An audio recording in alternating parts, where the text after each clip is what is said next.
ভাইরা, আমরা বাংলাদেশকে এই জায়গা থেকে উদ্ধার করতে চাই। আমরা বাংলাদেশে একটি পরিবর্তন চাই, একটা গুণগত পরিবর্তন, যে বাংলাদেশে আমাদের বাংলাদেশের সিনিয়র সিটিজেন যাদেরকে বলে 60 আপ, 60 বছরের ঊর্ধ্ব যারা, তাদেরকে সিনিয়র সিটিজেন বলে। এই সিনিয়র সিটিজেনরা বাংলাদেশের যে প্রান্তে যাবে তাদেরকে সম্মান জানানো হবে। আমরা এমন বাংলাদেশ চাই যে বাংলাদেশে আমি বা আপনি সরকারি যে কোনো অফিসে যাব না কেন, সেই অফিসার আমাকে সার্ভিস দিতে বাধ্য থাকবে। আমরা এমন বাংলাদেশ চাই যে বাংলাদেশে ঘুষ আর দুর্নীতির কোনো সুযোগ থাকবে না।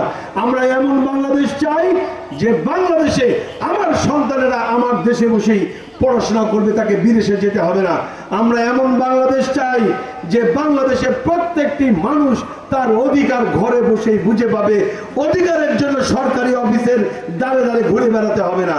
আমরা এমন বাংলাদেশ চাই যে বাংলাদেশের মসজিদগুলি ঈদের সময় পুলিশ পাহারা দিতে হয় না, ঠিক তেমনি দুর্গার সময়, দুর্গা পূজার সময় কোনো মন্দির কোনো পুলিশকে পাহারা দিতে হবে না।